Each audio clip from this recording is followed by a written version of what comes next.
El Coliseo es el monumento no solo más famoso de Roma, sino del mundo.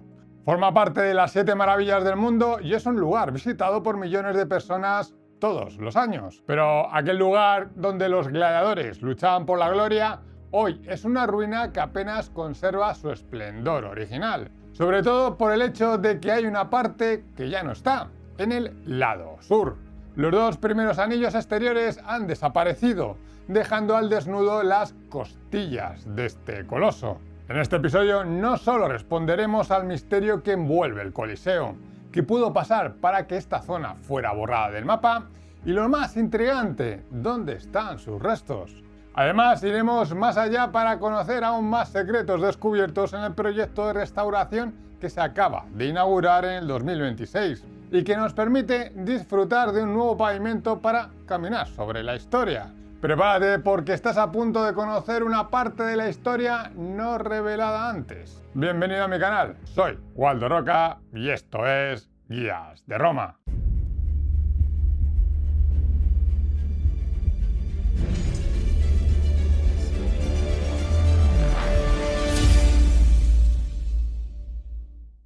El Coliseo actual se destaca por una zona norte donde todavía mantiene su colosal tamaño original, que podemos vislumbrar nada más salir del metro, y un lado sur donde parte de su estructura ha desaparecido.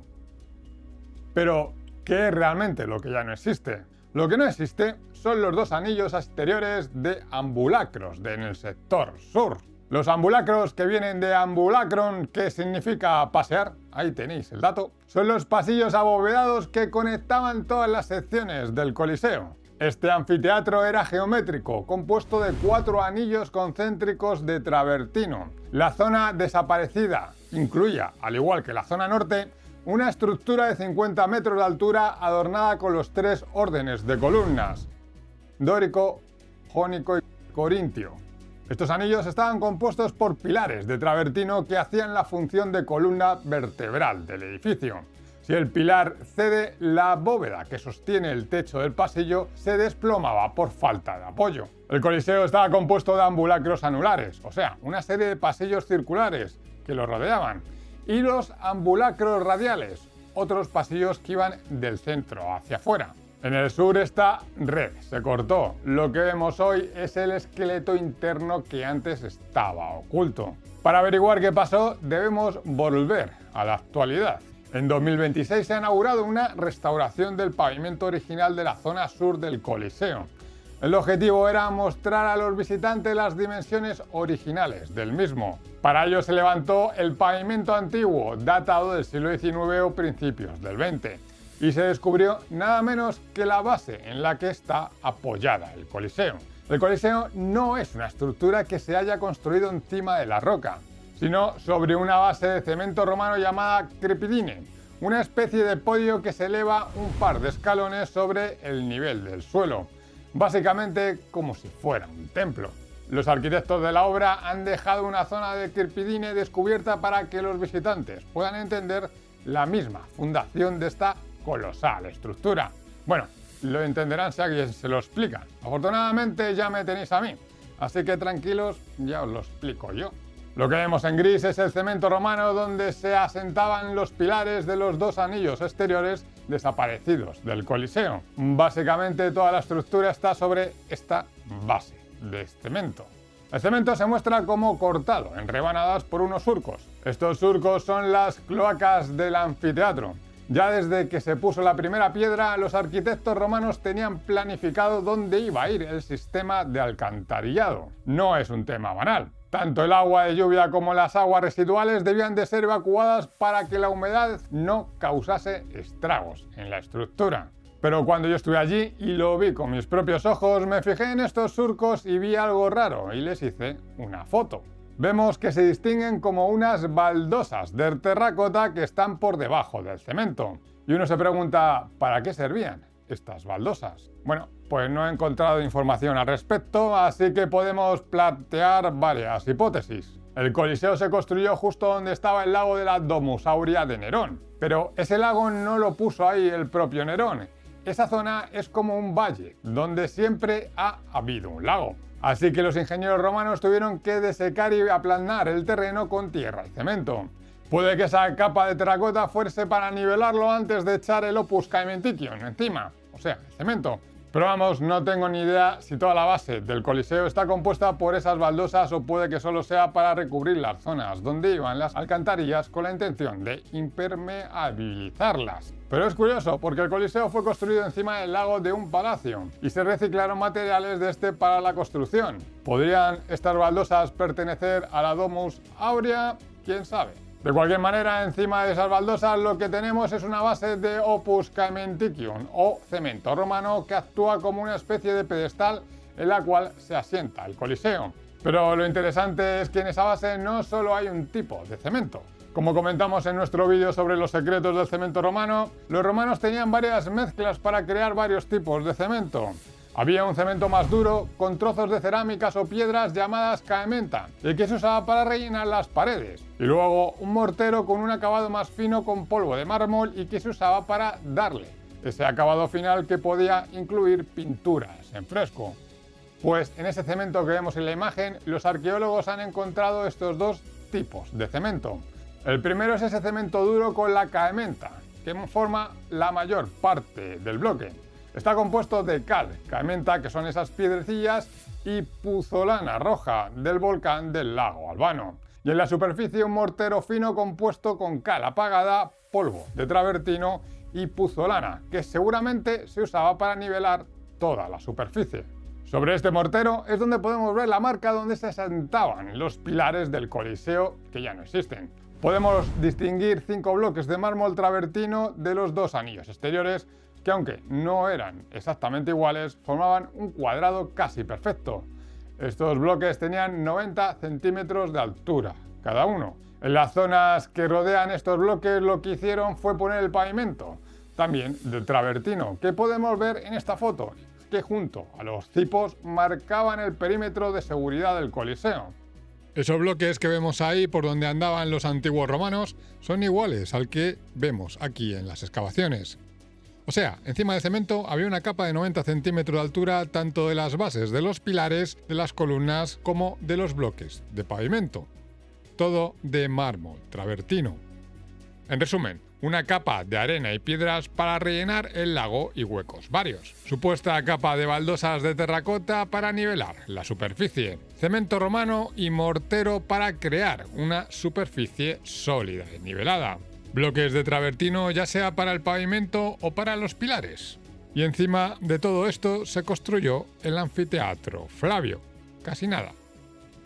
En la nueva reconstrucción lo que se ha planteado es reconstruir el pavimento original. O sea, se ha colocado el suelo o el piso de travertino justo a la altura a la que estaba originalmente. Luego se han marcado las zonas donde estaban los pilares de los arcos de los anillos exteriores que ya no existen. Y el resultado es el que veis en pantalla. Lo bueno es que uno se puede hacer a la idea del tamaño original del Coliseo, ya que tenemos de una manera realista no solo el pavimento completo, sino que además también podemos distinguir con cierta aproximación cómo sería el pavimento original de travertino.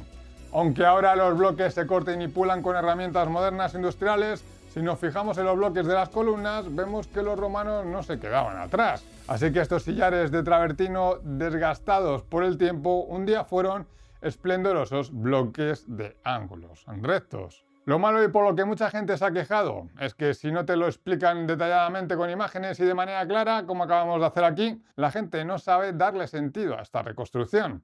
Verán una zona decorada bonita y unos bancos para poder comerse el sebocata de prosciutto cómodamente. Y en verano, con el sol abrasador de Roma, se quejarán porque aquello debe estar que arde. Precisamente por este motivo decidí crear este proyecto de guías de Roma, realmente para explicar los secretos de la ciudad eterna, porque viajamos sin realmente saber lo que vamos a ver y esperamos que los guías nos cuenten 2000 años de historia en 2 horas. Esos son los que contratan guías, muchos solo ven piedras, ponen el check de visitado y a otra cosa, mariposa. Visita guiasderoma.com para ver qué guías hay disponibles, así puedes ser tú mismo tu propio guía.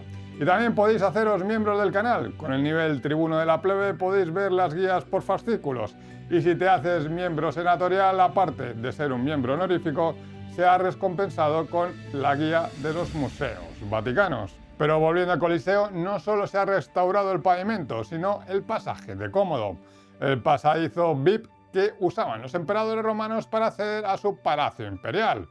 Pero eso es una historia que dejaremos para otro vídeo. Si no te lo quieres perder, suscríbete. Pero al final, ¿qué pasó con los anillos que faltaban? Pues que colapsaron. ¡Ay, qué sorpresa! Si nos fijamos en grabados antiguos antes de trabajos de restauración para conservar lo que quedaba del Coliseo, vemos que daba bastante pena. Con estas excavaciones que hemos mencionado se han encontrado más detalles de lo que pudo pasar y los arqueólogos ya datan problemas estructurales en los siglos 6 y 7 después de Cristo.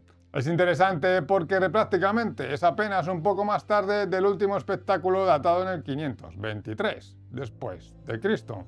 Debemos entender que las guerras góticas, donde Justiniano I intentaba recuperar los territorios perdidos en el Imperio de Occidente, acabaron de dar la puntilla a la Roma clásica. La ciudad se despobló, cualquier sistema administrativo y productivo anterior acabó desapareciendo y Roma quedó desolada. Aquí es donde se empezó el expolio sistemático de lo que todavía quedaba. Los metales más preciados ya habían volado en los saqueos anteriores y solo quedaba el hierro y el plomo en las estructuras. Rápidamente empezó la rapiña arrancando las grapas de hierro que unían los bloques de travertino del Coliseo. Las cicatrices de aquello las podemos comprobar en todos esos agujeros que veis en la estructura. Esto no tenía por qué suponer un colapso estructural, ya que como vimos en el episodio de los números romanos, tenían unas matemáticas muy básicas que no les permitían medir exactamente el punto de ruptura de un pilar. Así que construían con material de sobra para asegurar, y las grapas serían un elemento para dar más consistencia a la estructura. Y se demuestra que en la zona norte sufrió el mismo expolio y todavía está en pie. El problema vino porque justo donde estaba la zona sur es una zona con un terreno blando que formaba parte del lago antiguo, a diferencia del lado norte, que está apoyado en roca sólida. Así que con el tiempo la estructura se fue hundiendo. Todo esto junto a terremotos documentados en el siglo VI y sobre todo en el siglo VII, como el terremoto del 618, hizo que parte de la estructura colapsara. O sea, resumiendo, falta de capacidad de mantenimiento, falta de refuerzos por el expolio, terreno blando y terremotos. Si alguna sección quedó en pie todavía, seguramente terminó colapsando en terremotos posteriores. ¿Y dónde están estos restos ahora? Seguramente allí quedaron apilados y cubiertos por tierra hasta que en los siglos XV y XVI les dieron un uso. Esto quiere decir que estos restos están prácticamente en todas las obras importantes renacentistas de Roma que lleven travertino. Tenemos, por ejemplo, la Basílica de San Pedro, el Palacio de la Cancillería, Palacio Farnese, el puerto de Ripetta, hoy desaparecido, la Basílica de San Juan de Letrán y seguramente muchas construcciones más. Así que por lo menos nos queda el consuelo de que de alguna manera el alma del Coliseo sigue y seguirá eternamente en Roma. Si te interesa la ingeniería romana, te dejo dos interesantísimos vídeos donde profundizamos en el cemento romano y las matemáticas en la antigüedad. Ya está aquí el vídeo de hoy. Gracias por ver este vídeo, dar un like si os ha gustado y como siempre, que los dioses os sean propicios.